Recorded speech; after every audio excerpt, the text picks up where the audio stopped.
Uh, Very good morning. Last occasion, in fact, we had discussed some of the aspects of contradiction, how to contradict a witness, and there were a lot of questions, and the questions have been shared with Justice Abraham Matthew.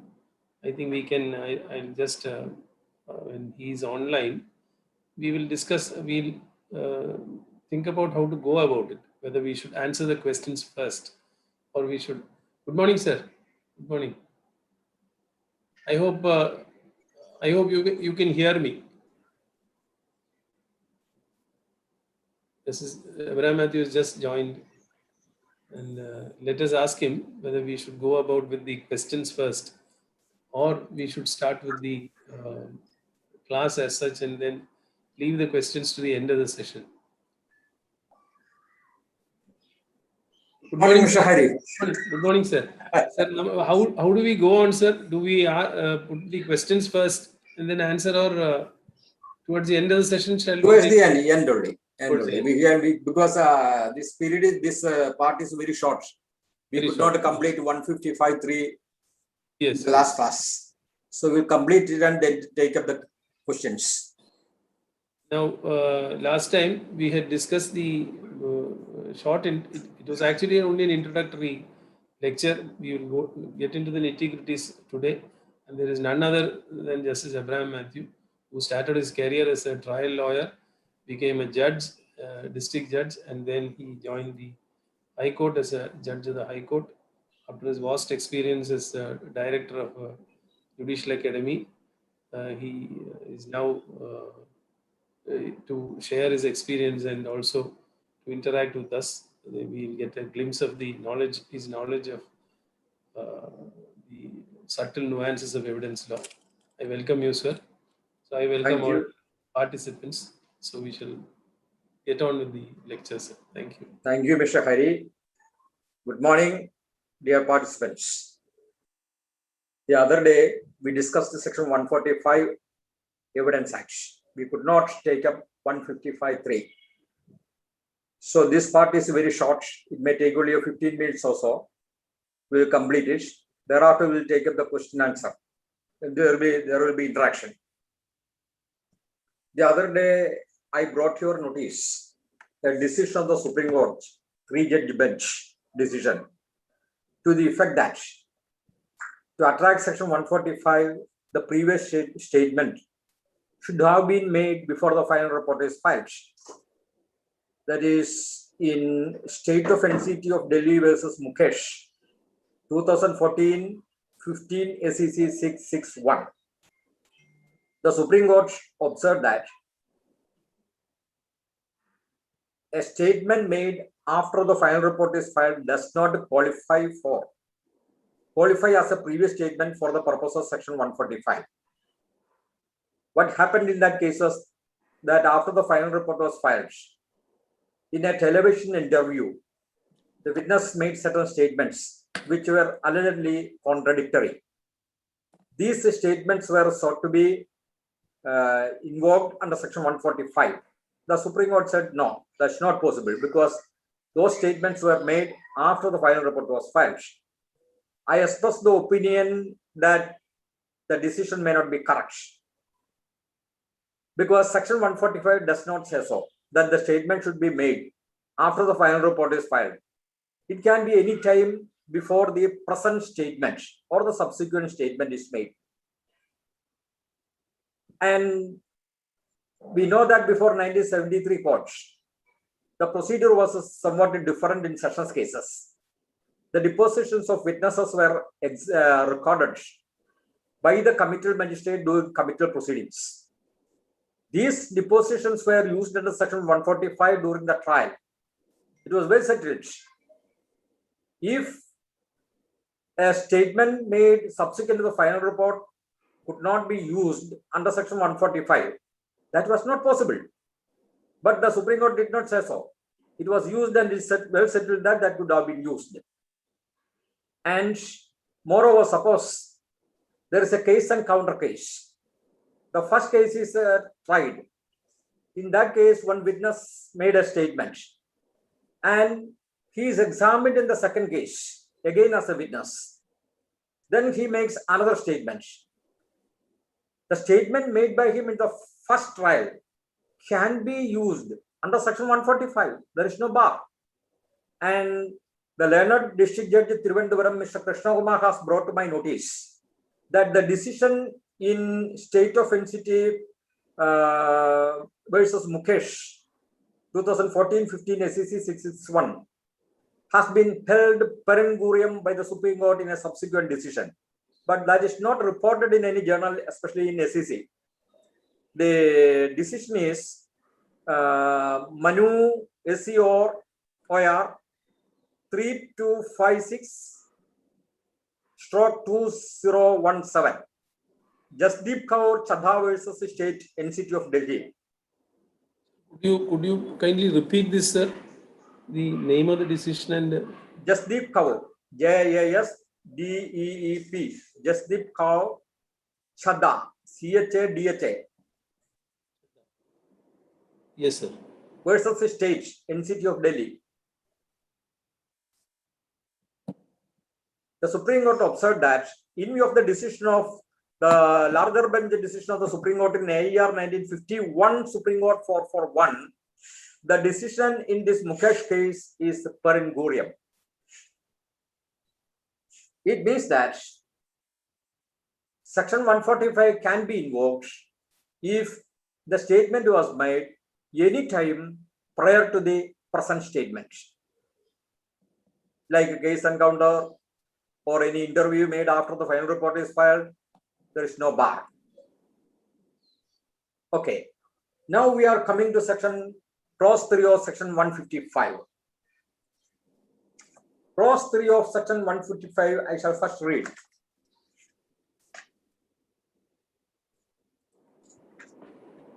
The heading is this: impeaching credit of witness. The credit of a witness may be impeached in the following ways: by the adverse party, or with the consent of the court by the party who calls him. Clause 3. By proof of former statements inconsistent with any part of his evidence which is liable to be contradicted.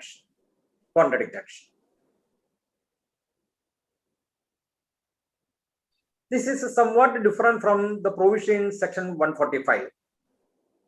How they are different? Let us see. See, the first one is the purpose or the effect of contradiction under section 145 and 155 are different. Here the purpose is, the effect is mentioned. The effect of contradiction brought out under section 155 clause 3 is mentioned in the section itself. The effect is impeachment of the credit of the witness. But there is no such mention in section 145. The effect of contradiction under section 145 does not find a place in the provision. The second is that though both rights are available only during cross-examination, the right under section 145 is available when a witness is declared hostile under section 154. But in section 155, it is somewhat different. See, or with the consent of the court. The permission under section 154 is not necessary. It is sufficient that the consent of the court is taken. The consent of the court is taken under section clause in section 155. That is one difference. Then, clause 3, by proof of former statements inconsistent with any part of his evidence which is liable to be contradicted. It does not say that the statement should be in writing. But in section 145 is clearly stated that it should be in writing. The previous statement should be in writing. These are the main differences between section 145 and clause 3 of section 155. Now let us see what is meant by impeaching credit of witness. We know that in America there is impeachment of presidents. President Nixon was also to be impeached. Bill Clinton was sought to be impeached. Then Trump was sought to be impeached. What is meant by impeachment? Impeachment of credit means the credit is completely destroyed. The credit is completely destroyed. That means not even a single statement made by that particular witness can be acted upon by the court. That is the effect of clause 3 of section 155. But that may not be the effect under section 155. So when the credit of a witness is impeached under clause 3 of section 155, the court completely ignores his evidence. Not even a part of his evidence can be acted upon. But when we come to section 154, we can see, say, 2. Nothing in this section shall disentitle the person so permitted under subsection 1 to rely on any part of the evidence of such witness. So a part of the evidence of a hostile witness can be acted upon. Now let us see what are the purposes of this contradiction.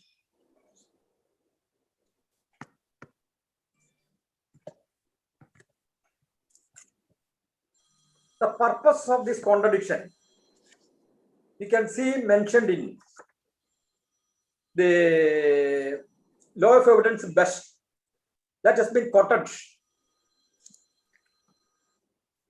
Yes, Anuj. Hello? Okay.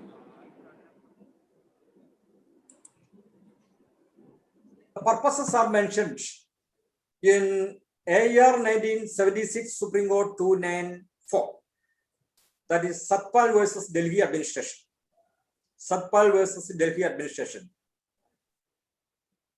The Supreme Court quoted best. The purpose of contradiction is twofold. 1, to show the faultness of the memory of the witness. 2, to impeach the veracity of the witness. That is the credit, impeaching credit. That is what we have seen in section 154, 150, clause 3 of 155. Now,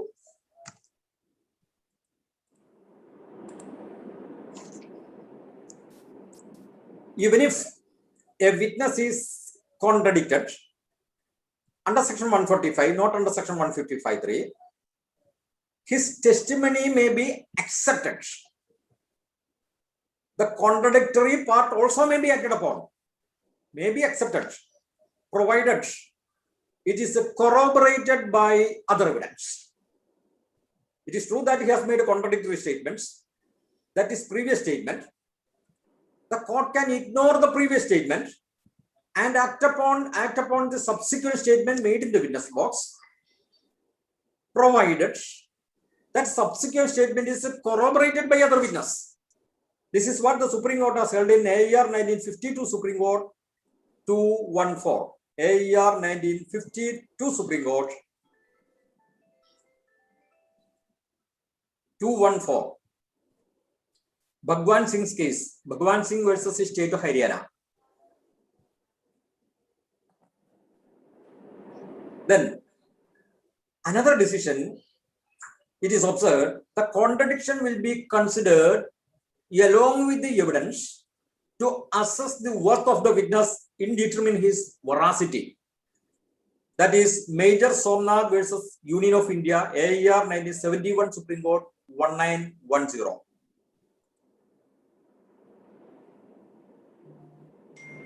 So that means a part of his evidence may be acted upon, the first proposition. The second is that the subsequent statement or the present statement in the witness box may be acted upon, provided it is corroborated by other evidence. Two situations. Now, the effect of contradiction, we have seen twofold. One, to test the memory of the witness, faultness of the memory of the witness. Second, impeaching credit. These are the two purposes. Now, how can we determine it? The effect. The effect of contradiction depends upon the nature of the contradiction.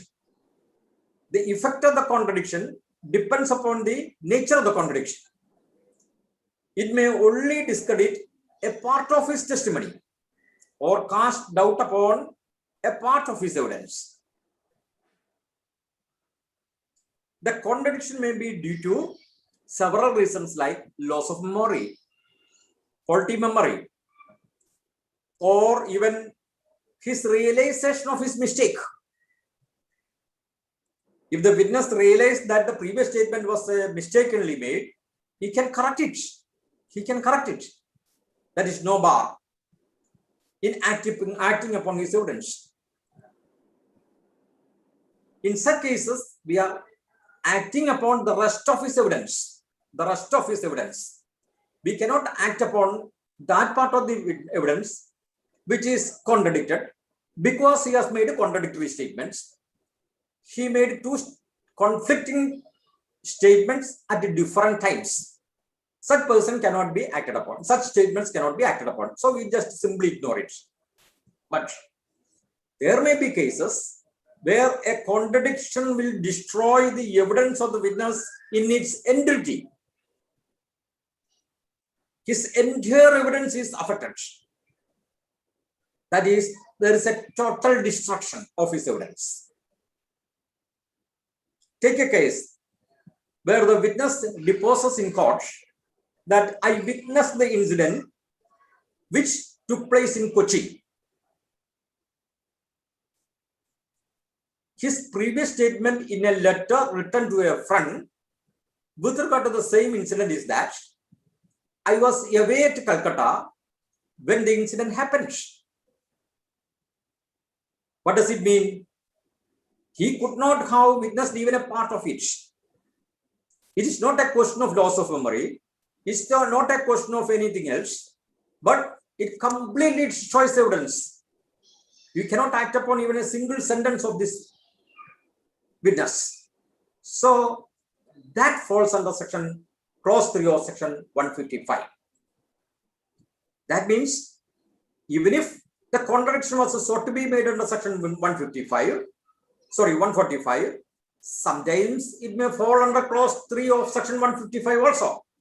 When there is a complete destruction, total destruction, when the credit is destroyed, when the credit is impeached.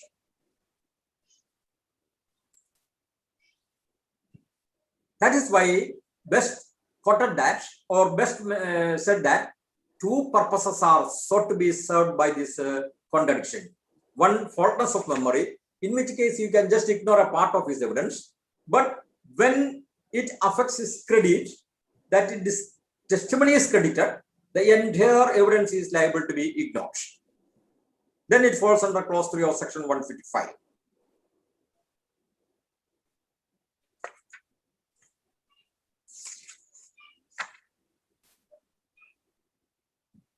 Now we come to certain other aspects. One, when this contradiction is put to the witness, what is the procedure to be followed? What is the procedure to be followed? The Supreme Court in AER 1959, Supreme Court 1012, Tahsildar Singh's case, has observed there is no law, but there is a practice. The practice of the court is to mark the previous statement subject to proof. Mark the statement subject to proof. Because we have seen that section 145 says that before the statement is proved, this can be put to the witness. And section 136 says that when the proof of one fact depends upon the proof of another fact, the second mentioned fact should be proved first.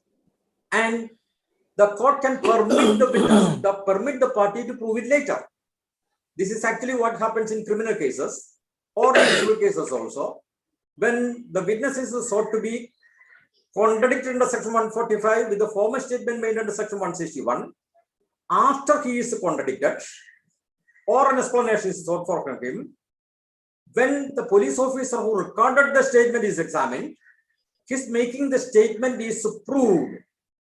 And when the maker of the statement is examined, the court will just mark it subject to proof.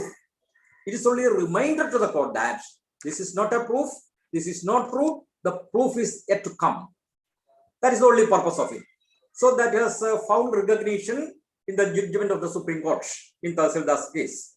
Then, the court cannot suo motu contradict a witness and leave it at that. What does it mean? This does not mean the power of court under section 165 is affected, no. But if the previous statement is not proved through the person, if it is not proved through the person who recorded it, it is of no use. It is of no use. So even if the contradictions are sought to be proved or suo motu it is done by the court, even then this procedure has to be followed. Procedure has to be followed. Then, how much of the statement should be put to the witness? How much of the witness, part of the witness should be, part of the statement, previous statement should be put to the witness? The Supreme Court in one decision, that is Ramachandra versus the State of Maharashtra, AIR 1968 Supreme Court Digest 790, it's not reported in any other journal, SED. The whole statement of the witness should not be put to the witness, the Supreme Court has held. Only that part which the party wants to use for contradiction should be put. If it is violated and whole statement is put, what is the effect? It is liable to be ignored if no prejudice is caused. If prejudice is caused, then it is fatal. Whole statement, putting a whole statement to the witness for contradiction. Then, in another decision, the Supreme Court has held that substantial compliance of the procedure prescribed by section 145 is sufficient. Substantial compliance with the procedure prescribed by section 145 is sufficient. Bhagwan Singh versus State of Punjab. AIR 1952 Supreme Court 214.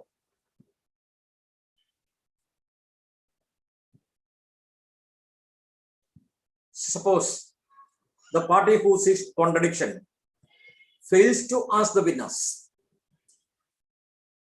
what is your explanation for the contradiction?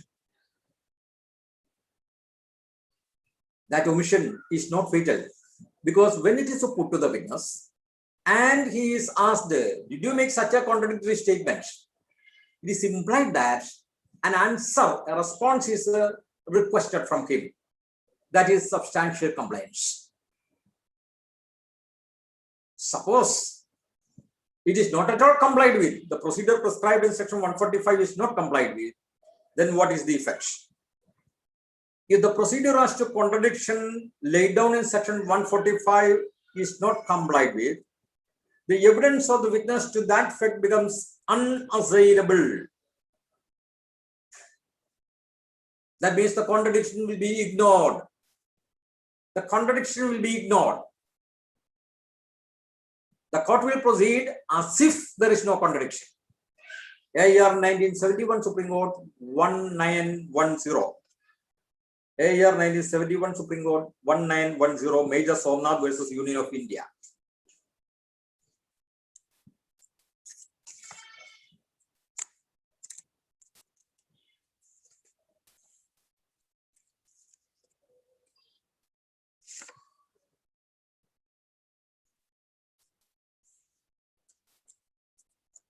Then, what is the effect of omission?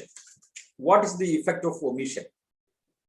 We have seen that there are two effects. Contradiction, a part can be ignored, or if it breaches the credit, complete destruction. But what is the effect of omission as a contradiction? This is also considered by the Supreme Court. The Supreme Court has said, it's not possible to lay down a general rule as to the effect of a particular omission. The effect will depend upon the totality of the proved facts and circumstances. The evidence has to be considered in its entirety to consider the effect of a particular omission. That is Lakshman and others versus State of Maharashtra. AR 1974 Supreme Court, 74 Supreme Court 408. Sir, without interruption, Yes. one aspect, sir. Most of the people, sir, they make a mistake as to what exactly amounts to omission. It would be Yes, yes. profitable, sir, if you explain. I have What already is the explained omission contemplated? we have already explained. Yes, we have already The other explained day that we is have in explained Tahsildar Singh's case. the three situations the Supreme Court has considered. The Tahsildar Singh's majority, case. yes. And what Hidayatullah has said. Yes. And the omission should be relevant and material, that also we have considered. Then I think with this we have completed this clause 3 of section 155 also. So 145 is complete, 155 is complete. Then we are only concerned with these two provisions so far as the present topic is concerned. There is a contradiction under other sections also that we need not, that is not the subject matter of our present discussion.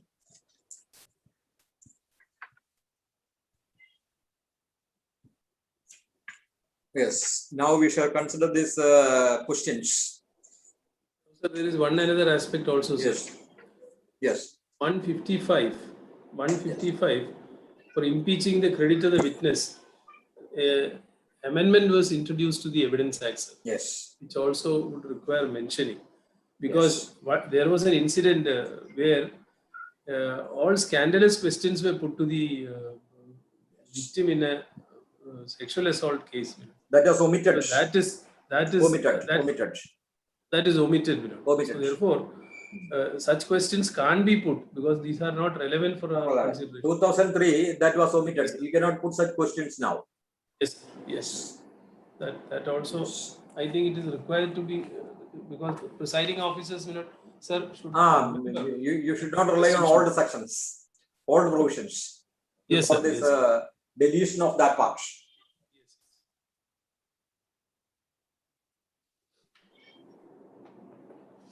And sir, we can take up the questions. Yes. Shall I read the question one by one, sir? Yes. The first question is, does identification test parade come under the ambit of section 162 of the CRPC? Can we cross-examine? On such statements? That is one question which is put.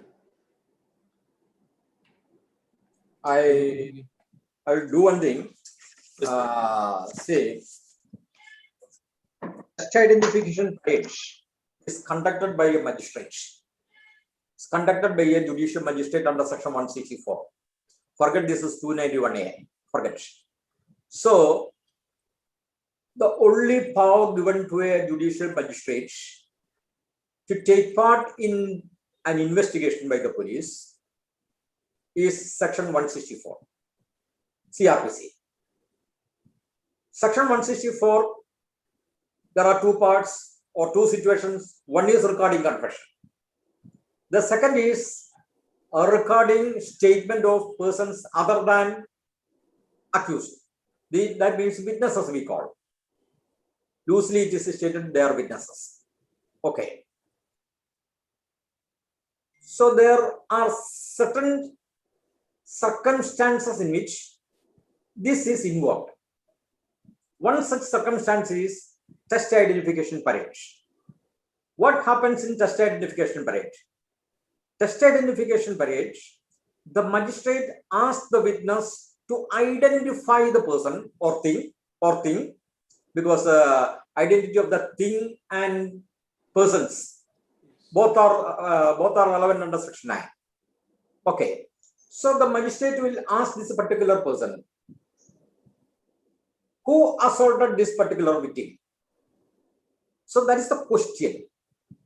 Then what does the witness say? yes, this is second man in the first row, the second man in the first row.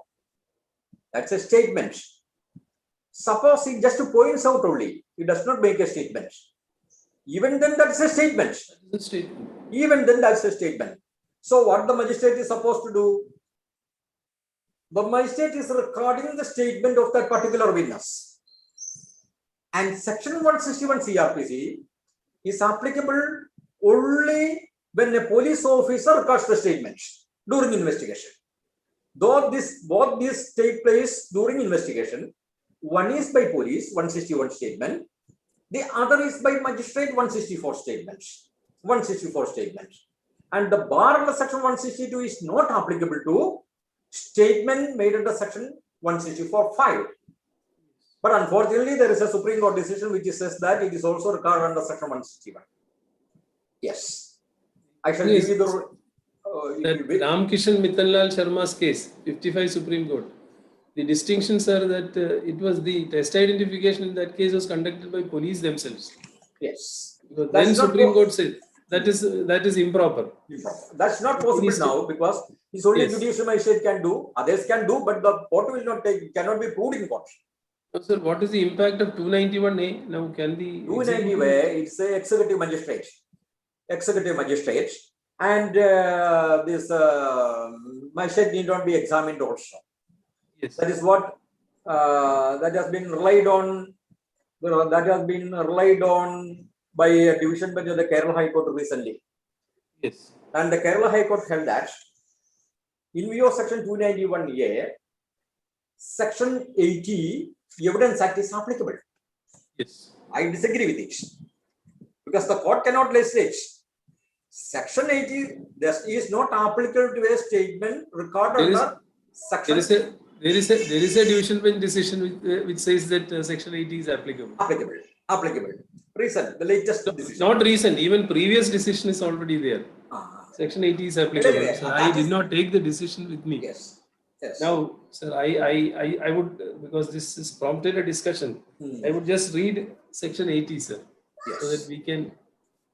Section 80 says, whenever any document is produced before any court purporting to be a record or memorandum of evidence or part of the evidence given by a witness in a judicial proceeding or before any other officer authorized by law to take such evidence, or to be a statement or confession by a prisoner or accused person taken in accordance with law and purporting to be signed by a judge or magistrate or by any such officer as aforesaid, the court shall presume that the document is genuine, that any statement as to circumstances under which it was taken, purporting to be made by the person signing it, are true, and that such evidence, statement, or confession was duly taken. This is the presumption under section 80, sir. So, One thing, the Supreme Court has in various decisions held that the magistrate is to be examined if the statement is recorded under section 164(5). That EAP is conducted only under section 164(5). That means the magistrate has to be examined. So all the previous decisions are erroneous. But the subsequent decision, the latest decision also take into consideration the Supreme Court decisions and the impact of this particular section 80. It has merely said that in your section 291A, section 80 is applicable. That's not correct because there is a distinction between confession of an accused and a statement of a witness under section 80. Here, what does it say? Whenever any document is produced before any court, that is a previous statement, TIP statement, memorandum of TIP, purporting to be a record of memorandum of the evidence. It is not evidence. Evidence is a judicial proceedings. This is not a judicial proceedings. Evidence means evidence recorded in a court by a witness who was sworn in, or any part of the evidence given by a witness in a judicial proceeding. In a judicial proceeding, TIP is not a judicial proceeding. So that part is not applicable. Then, or before any officer authorized to take such evidence, that also is not applicable. Or to be a statement or confession by any prisoner, statement. Statement or confession by any prisoner. Yes. Or accused person. Here that is not applicable. Taken in accordance with law. So 164.5 statement is not applicable. Section 8 is not applicable. It's very clear. Here he is not an accused. He is not a prisoner. It is not a part of evidence deposition. It's only a statement made. Yes.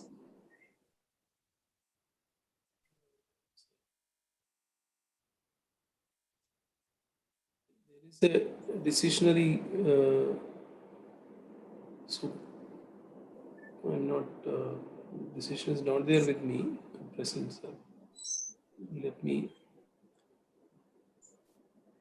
The Kerala High Court judgment, the recent judgment is report that is reported in KSC. Yes, Ashkar PM versus State of Kerala. Ashkar PM versus State of Kerala. In that, sir, there is a the division bench relied on a Supreme Court decision as well. I'm just trying to find out. Yes, sir. While incorporating section 291A in the code, I'm just reading the paragraph. The words executive magistrate would have been employed keeping in mind the precedents which assign a corroborative value of TIP carried out by a judicial magistrate. The TIP conducted by judicial magistrate makes applicable. Section 164 of the CRPC, an identification memo is admissible under section 160 under section 80 of the Evidence Act without proof of its worth. That is Krishnan Nair versus State of Kerala. 89 Criminal Law Journal 2106. This is what has been relied on by the division bench. That is a decision by 89 Criminal Law Journal. I think it is by Justice Padmanabhan or Justice Thomas. I don't remember. But then P.T. Raman Pillai, sir, in Ram Sanehi, sir, another thing is Ram Sanehi versus Allahabad High Court also is taken to see. Allahabad High Court, the court acted upon Allahabad High Court decision. Which one? 89 decision. But then, sir, and now I don't know whether there is amendment in CRPC in Allahabad also, because there are many amendments in UP in CRPC. Section 438 is not applicable there, CRPC. Is there a Supreme Court decision on the point that Section 80 is not applicable? Yes, 164.5. It is recorded under Section 164.5. If it is recorded under Section 165.5, examination of the magistrate is necessary. That is what the Supreme Court has said. Because there are various statements recorded under Section 164.5. One is a dying declaration. The second is this one. The third is deposition. Just like a deposition, we say confidential statements. These are the three kinds of statements recorded under Section 164.5. So all these statements should be proved through the magistrates who recorded it. That is what the Supreme Court said. We'll go to the next question then. Yes. Does prior statements in writing include electronic documents? That is the next question. Yes. Electronic documents, certainly it comes under Section 145. It comes under Section 145. But when it comes to proof, that's a different matter. Then 65B is there. That is it. Yes. Then and we know that a tape record. Yusuf Ali Nagheri's case is there. Yusuf Ali Nagheri's recorded. Supreme Court decision. Yes. Supreme Court decision is there. Yusuf Ali Nagheri. I have not taken it. Under Section 145, there is a probability that concerned person may forget his previous statement during cross-examination. One minute. Yes. That is AR 64, Supreme Court 72. Yes, sir. What is it? That is the tape recorder statement. Yusuf Ali Nagheri. Yes. Then again 86 Supreme Court, 71 Supreme Court, 1162. There are many decisions. Various decisions. Yes. Next question is, there is a probability that concerned person may forget his previous statement during cross-examination. Yes. How he may defend himself? Yes. See, he is given an explanation. Sorry, he is given an opportunity to explain. He can explain.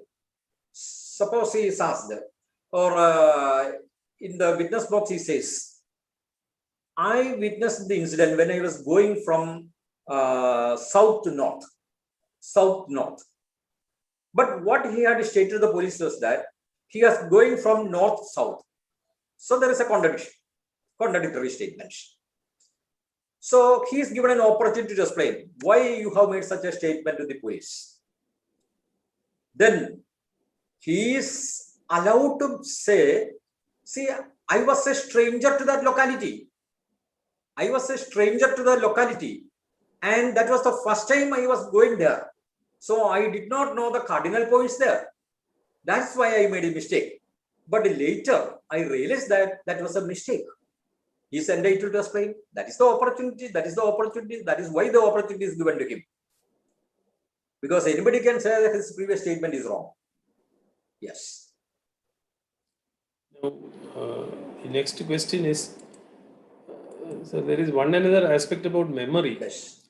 So David Eagleman's book, The Brain, says that you can have altered memory and you will think that the altered, because it is stored in your neurons due to passage of time, you may completely believe that your altered memory is true. Right. It is a question of belief. It's a question of So- belief because so the impression therefore- created on the therefore- brain is different. Therefore, a memory test is obviously not the only criterion Purpose. to determine whether a person is speaking the truth or not. That is. But that is what even then we say that some amount of contradictions. It's natural only. natural. That's natural only. Otherwise, it will look artificial.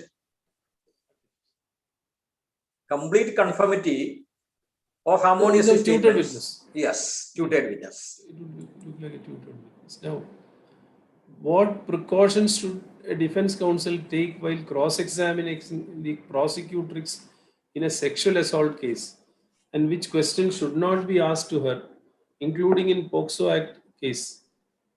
Then that is what this question, the query is. Yes. That is what you said just before, 155.4. You cannot ask. Then there is the amendment to 146. Or Yes. yes, that is also See, there. In, 146. Let us first take 146. Provided that questions lawful in cross-examination. yes, proviso. That in a prosecution for an offense under section 376, etc., sexual offences cases, or for an attempt, etc., where the question of consent is an issue. So, what is the condition? First condition, the consent is an issue. Then, it shall not be permissible to adduce evidence or to put questions in the cross-examination of the victim as to the general immoral character. So, what is prohibited? Questions as to general immoral character. A loose woman, wanton girl, Or previous sexual experience of such victim with any person for proving such consent or the quality of consent. quality of the consent. So, the pivotal question is whether this consent or quality of consent is in question. If that is not the question, then there is no prohibition. You can put those questions, maybe relevant otherwise. But then the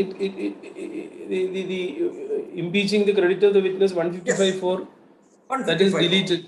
So again, he is again prevented from asking these questions because that is not lawful. Lawful. Presently. Yes. And so there is a question of consent also. Consent is suppose she does not oppose, it does not become consent. Consent does not. Consent is she should say yes. Yes. Only then, that is that Harnarayan Singh's case, which has been Punjab and Haryana. That is the quality of consent. Yes, it has been followed throughout by the question of fact. Whether there is a consent or not is a question of fact. It's a question of fact. She may not. For consent, there should be a positive act on the side of the victim. Yes. So we'll go to the next question. Yes. Then section 145 says, without such writing being shown to him. Yes. If you want the contradiction, so that what is the import of that? That means I have already stated at the beginning that the CPC it is specifically provided that all the documents should be produced along with the pleadings Yes. or in a separate list later before the trial starts. That is the law. But there is an exception. The exception is carved out. It is stated that, but that is not applicable to documents which are used for contradiction. Cross-examination. Cross-examination. Where can we get it? We get it under section 145 or 155(3). Yes. So 155 again, the previous statement need not be shown. That is not there. Now, here 155(3), he need not be given an opportunity to explain. He need not be given an opportunity to explain. That is missing in section 155 clause 3. Yes. Now the next question. But Yes. the Supreme Court has said that it is a principle of natural justice that should be given an opportunity to explain. Attention should be brought to Yes, that. yes. He should be given an opportunity, not because of the statute of provision, because of the principles of natural justice. Natural justice. Yes. Principles of natural justice demand it. Next question is whether it is an overriding effect. 145 is an overriding effect over 159. Now 159 is something else. That is a refreshing memory. has nothing to do with 145. That Yes. can be used for contradiction or corroboration. Under section 157, that can be used for corroboration. 145 for contradiction. Yes. Yes. And we use this own certificate, postmortem certificate, masters, etc., prepared by these police officers for corroborate for under section 159 to refresh memory. There is nothing wrong in it. But 161 statement cannot be used. Yes. Now the next question is, can a witness be cross-examined about previous statements not made in writing but audio video recorded? What is the consequence of party not contradicting the witness's previous We inconsistency? have already answered it. Tape recorder That is statement. already answered. That is already Tape answered. recorder statement. Yes. Then in civil cases, defendant's lawyer shows a document to the plaintiff and asks him whether this is the document of the defendant. PW1 answers yes. Then defendant counsel requests marking of document as exhibit B1. What is the procedure to be followed in such witness, such situation? Whether to mark it or refuse it? It's a completely wrong procedure. Wrong procedure. Wrong procedure. Completely wrong procedure. If the plaintiff wants to prove a document relied on him, he must prove it. He cannot be proved through cross-examination. Cross-examination. It Now cannot that be is left to be proved by the opposite party. So it is for the plaintiff to adduce evidence to prove the genuineness of that document. So the procedure adopted is completely wrong. Such Completely wrong. questions should not be put. yes. Only thereafter the question of marking it arises. So if the There is a question decision- cannot be there is a- put, Yes. the question there is Question no itself question should of not be put. marking it. Yes. Now the decision, there is a decision of the Supreme Court on the point, sir. Yes. That is Mohanlal Gangaram Gehani Yes. versus State of Maharashtra. 1 minute. AR 82 Supreme Court 839.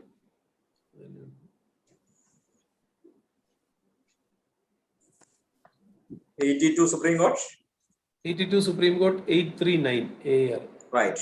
Mohanlal, that is also reported in 82 1 SCC Yes. 700 So the with his own previous statement and not with the statement of any other witness. So yes. therefore, this, as you rightly pointed out, this question should not be put to Yes. the witness. Then, how to bring a contradictory statement to the attention of the witness? Is it necessary to show his previous statement as stated by him in the first limb? That is the question. I think we have Yes. already answered that. So I have already answered it. Ordinarily, what we do is this. We will suppose he has already admitted making a previous statement. Suppose he has already deposed. Yes, I was questioned by the police. That question is not necessary. If he has not already admitted making a statement to the police, we have to first ask him, did you make a statement to the police? Obviously under section 161 CRPC. If he says, yes, I gave a statement to the police or I was questioned by the police, then the next question is, did you say to the police that you did did you make such a particular statement which is likely to be contradicted.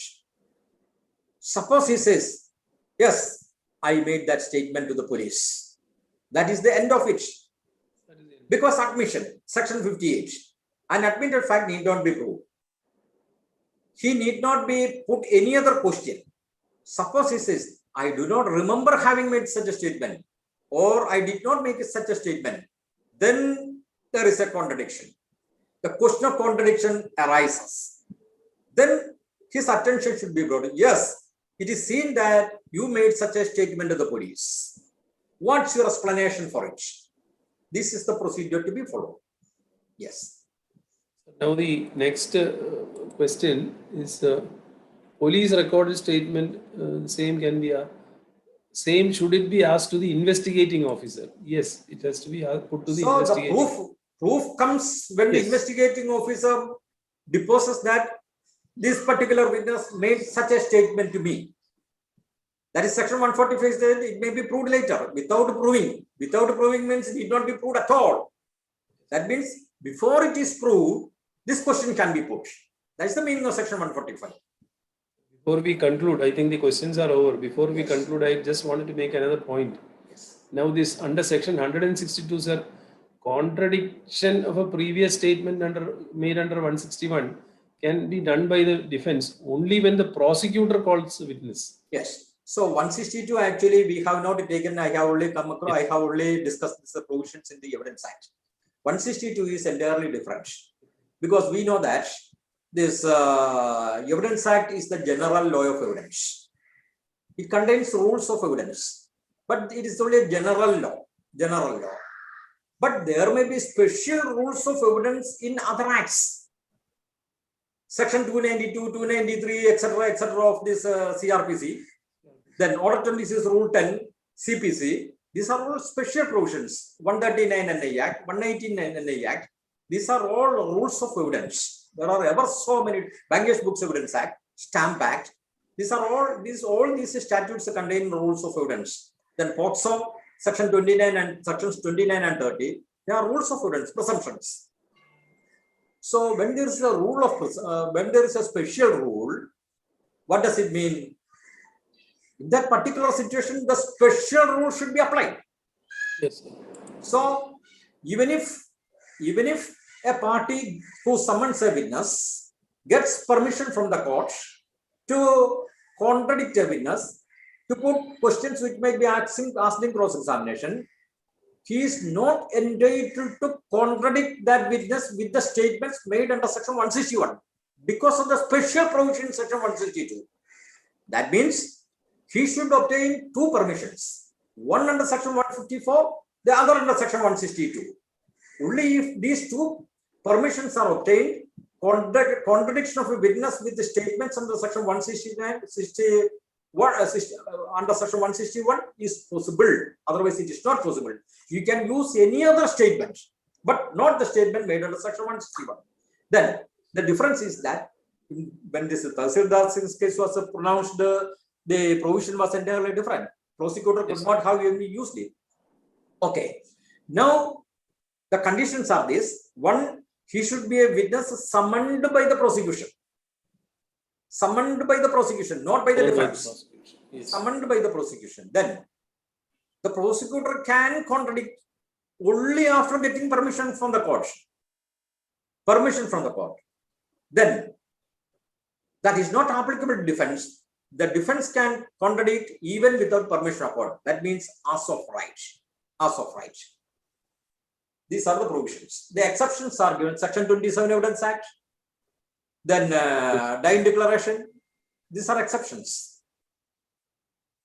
I just wanted to point out one Supreme Court decision in 164, section 80. This is what the dictum says, where the magistrate records confession of the accused after putting to him all necessary questions and appends a certificate with the confession document showing voluntary nature of the confession. Held the confessional statement is admissible in evidence and the magistrate need not further be examined as a witness to confirm its reliability. Not only that, the Supreme Court also says it's a waste of time that should be avoided. Section 80 is applicable, they have said. Section 80 is applicable for a confession, and the magistrate should not be examined, and we should avoid wasting time. That is what the Supreme Court has observed. But that is not applicable to a statement under Section 5 of subsection 5 of Section 164.